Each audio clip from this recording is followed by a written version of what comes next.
सूरज अभी पूरी तरह निकला भी नहीं था। गांव की कच्ची गलियों में हल्की ठंड और धूल घुली हुई थी।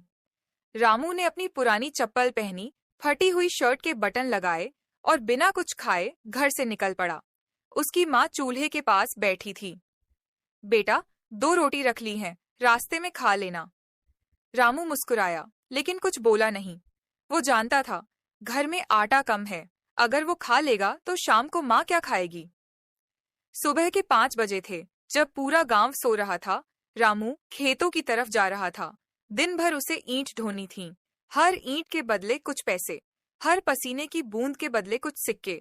लेकिन उसके मन में एक सवाल हर रोज उठता था, मैं इतना काम करता हूँ, फिर भी घर में पैसे क्यों नहीं बचते। उसी समय सड़क पर से एक बड़ी कार गुजरी। अंदर बैठा एक लड़का मोबाइल पर हंस रहा था। रामू ने एक पल के लिए उस कार को देखा, फिर सिर झुका लिया।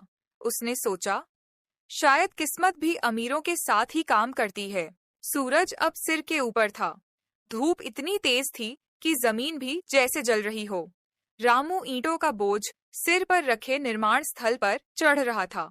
उसके पैरों में चप्पल पतली हो चुकी थी, फिर भी वो रुका नहीं। ठेकेदार दूर छांव में खड़ा मोबाइल पर बात कर रहा था। काम जल्दी खत्म करो, शाम तक ट्रक भरना है। रामू ने एक पल को सोचा, जो सबसे ज्यादा काम करता है वही सबसे कम क्यों कमाता है। उसके पास खड़ा श्यामू बोला, भाई, हम मेहनत बेचते हैं, दिमाग नहीं। ये बात रामू के दिल में कहीं चुभ गई। दोपहर तक उसकी पीठ दर्द से जल रही थी। उसने माँ की दी हुई सूखी रोटी निकाली, पानी से निगला। उसी समय एक कार फिर से वहीं रुकी। इस बार वहीं लड़का उतरा, साफ कपड़े, धूप का चश्मा, हाथ में फाइल। वो ठेकेदार से बात कर रहा था, बस 10 मिनट की बातचीत और हजारों रुपए की डील। रामू दूर से देखता रहा।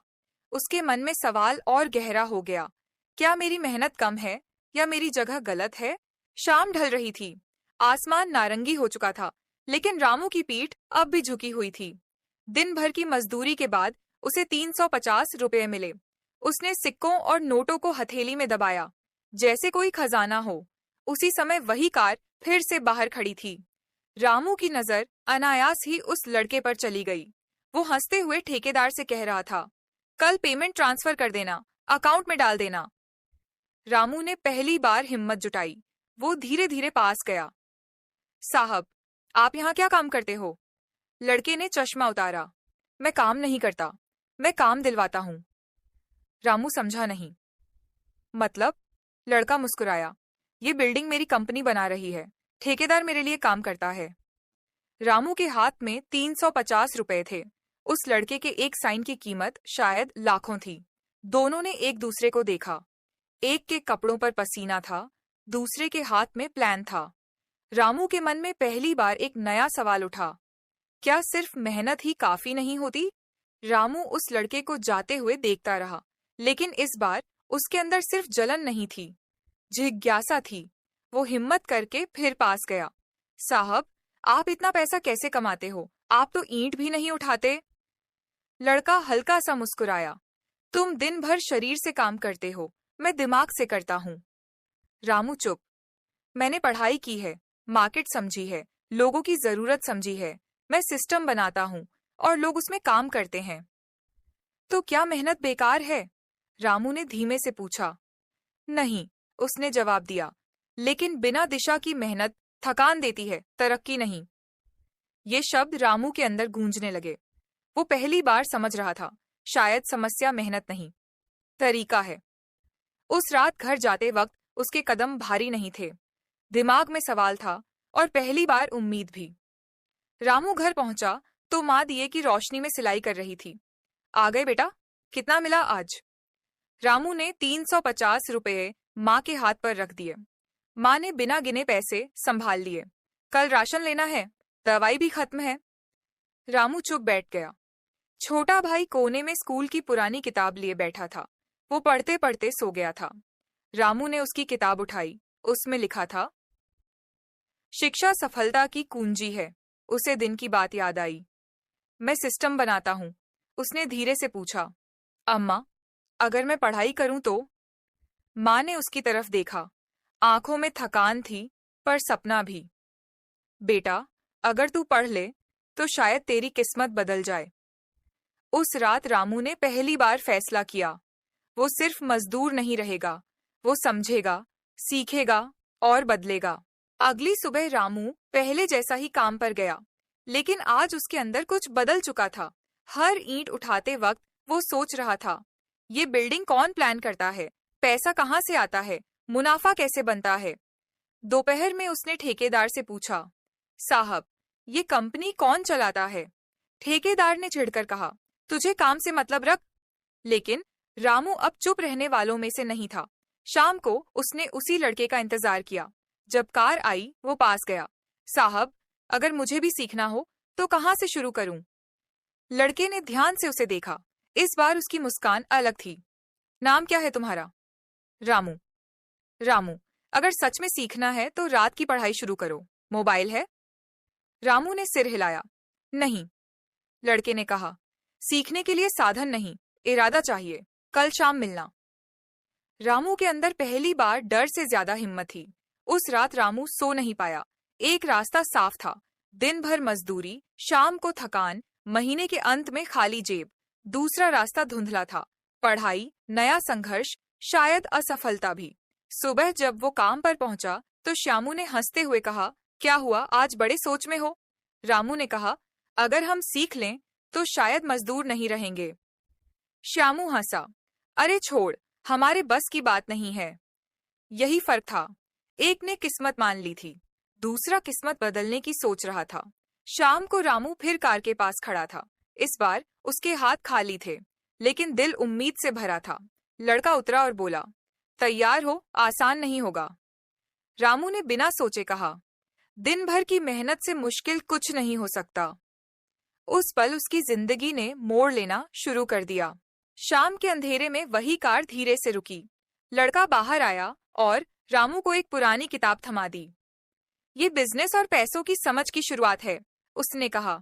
सबसे पहले समझो, पैसा मेहनत से नहीं, वैल्यू से आता है। रामू ने किताब को ऐसे पकड़ा जैसे कोई खजाना हो। लेकिन साहब, मुझे तो ठीक से पढ़ना भी नहीं आता, उसने झिझकते हुए कहा। लड़के ने जवाब दिया, सीखने की उम्र नहीं होती, हर रात 1 घंटा पढ़ो और जो समझ ना आए मुझसे पूछना। उस रात मजदूरी के बाद थका हुआ शरीर लेकर भी रामू दिए की रोशनी में बैठा। अक्षर धीरे धीरे समझ आने लगे। उसने पहली बार जाना, जो लोग सिस्टम बनाते हैं वो समय और लोगों की मेहनत को जोड़कर पैसा बनाते हैं। रामू के अंदर एक नई आग जल चुकी थी। अब वो सिर्फ मजदूर नहीं था, वो सीखने वाला इंसान बन रहा था। 3 हफ्ते बीत गए, दिन में मजदूरी, रात में पढ़ाई। नींद आधी हो चुकी थी। कई बार किताब खुली रह जाती और आंख लग जाती। कई बार शब्द समझ नहीं आते तो गुस्सा आता। श्यामू अब भी हंसता था, देख लेना, 2 दिन में छोड़ देगा। लेकिन रामू अब पहले वाला नहीं था। एक दिन उसने हिम्मत करके पूछा, साहब, अगर मेरे पास पैसे नहीं है तो मैं बिजनेस कैसे शुरू करूं? लड़के ने कहा, बिजनेस पैसे से नहीं, समस्या ढूंढने से शुरू होता है। गांव में सबसे बड़ी दिक्कत क्या है? रामू सोच में पड़ गया। उसे याद आया, गांव में ईंट, सीमेंट और सामान शहर से महंगे दाम में आता है। उसकी आंखों में चमक आई। शायद पहली बार उसे सिर्फ मजदूरी नहीं, मौका दिखा। अब सवाल बदल चुका था, मैं गरीब क्यों हूं से मैं क्या बदल सकता हूं। उस रात रामू ने पूरा गांव अलग नजर से देखा। कच्चे घर, अधूरे निर्माण, लोगों को शहर से सामान लाने के लिए 20 किलोमीटर जाना पड़ता था और हर बार ज्यादा दाम देना पड़ता था। उसे समझ आया, समस्या यही है। अगले दिन उसने साहब से कहा, अगर मैं गांव में ही निर्माण का सामान सस्ते में दिलवा दूं तो? साहब ने पूछा, कैसे? रामू बोला, आपकी कंपनी से सीधे माल मंगवा लूं, बीच का खर्च बच जाएगा। साहब मुस्कुराए, सोचना शुरू कर दिया है तुमने, लेकिन एक शर्त थी, जिम्मेदारी तुम्हारी होगी, घाटा हुआ तो? रामू के पास जवाब नहीं था। घर की हालत पहले ही खराब थी। फिर भी उसने सोचा, अगर डरता रहा तो जिंदगी भर 350 रुपये ही मिलेंगे। उसने गहरी सांस ली और कहा, मैं कोशिश करूंगा। पहली बार उसने जोखिम लिया था। रामू ने गांव के 4 लोगों से बात की, अगर सामान सस्ता मिले तो लोगोगे? लोगों ने शक की नजर से देखा। तू सामान बेचेगा? किसी ने हंस दिया। किसी ने कहा, पहले खुद अमीर बन जा। लेकिन एक बुजुर्ग बोले, अगर दाम सच में कम होंगे तो क्यों नहीं। रामू ने हिसाब लगाया। मुनाफा बहुत कम था, लेकिन शुरुआत के लिए काफी। उसने अपनी 3 महीने की बचत निकाली। हाथ कांप रहे थे। ये पैसे घर की जरूरत के थे, लेकिन यही मौका भी था। जब पहला ट्रक गांव में आया, लोग देखने जमा हो गए। रामू का दिल तेज धड़क रहा था। अगर माल ना बिका तो सब खत्म। लेकिन धीरे धीरे लोग आगे आए। सामान सस्ता था। शाम तक आधा माल बिक चुका था। रामू ने पहली बार महसूस किया, मेहनत वही थी, लेकिन दिशा बदल गई थी। पहले दिन आधा माल बिक गया था। दूसरे दिन सुबह जब रामू दुकान जैसे बने छोटे से गोदाम पर पहुंचा, तो बाहर 3 लोग पहले से खड़े थे। सीमेंट है? रेत कब आएगी? ईंट कितने की दोगे? रामू को यकीन नहीं हुआ। जो लोग कल तक हंस रहे थे, आज वही दाम पूछ रहे थे। उसने साफ हिसाब रखा। न ज्यादा लालच, न झूठ। शाम तक पूरा माल खत्म हो गया। घर आकर उसने पैसे गिने। मुनाफा बहुत बड़ा नहीं था, लेकिन 350 रुपये से कई गुना ज्यादा था। माँ ने पूछा, ये सब कैसे? रामू ने पहली बार गर्व से कहा, अम्मा, आज मैंने सिर्फ मजदूरी नहीं की, मैंने सौदा किया। उस रात उसने समझा, गरीबी सिर्फ मेहनत की कमी नहीं होती, कभी कभी भरोसे और मौके की भी कमी होती है। कुछ हफ्तों में रामू का छोटा काम चल पड़ा। वो अभी भी मजदूरी करता था, लेकिन अब वो सिर्फ शरीर से नहीं, दिमाग से भी काम करता था। एक दिन श्यामू उसके पास आया। भाई, अब मुझे भी सिखा दे। रामू मुस्कुराया। मैंने भी तो किसी से सीखा है। उसी समय साहब फिर गांव आए। उन्होंने रामू से पूछा, अब समझ आया मेहनत करने वाले गरीब क्यों होते हैं? रामू ने शांत होकर जवाब दिया, क्योंकि हम सिर्फ मेहनत करते हैं, लेकिन सिस्टम नहीं समझते। हम अपने समय को पैसे के बदले बेचते हैं, लेकिन कभी ऐसा काम नहीं बनाते जो हमारे लिए काम करे। साहब ने सिर हिलाया। रामू अब बदल चुका था। उसने समझ लिया था, गरीब वो नहीं जो मेहनत करता है, गरीब वो है जो सीखना बंद कर देता है। और उस दिन एक मजदूर नहीं, एक सोच जन्मी थी। कुछ सालों बाद गांव पूरी तरह बदल चुका था। जहां कभी रामू मजदूरी करता था, वहीं अब उसकी अपनी दुकान और छोटा सा ऑफिस था। उसने समझ लिया था, मेहनत गरीब नहीं बनाती, बिना सोच समझ की मेहनत गरीब बनाए रखती है। जब इंसान सीखता है, जोखिम लेता है और समस्या का हल ढूंढता है, तभी उसकी दिशा बदलती है। रामू ने अपने गांव के कई लोगों को काम दिया। अब वो सिर्फ पैसे नहीं कमा रहा था, वो मौके बना रहा था। अगर आपको भी ये कहानी पसंद आई और कुछ सीखने को मिला, तो लाइक कर देना।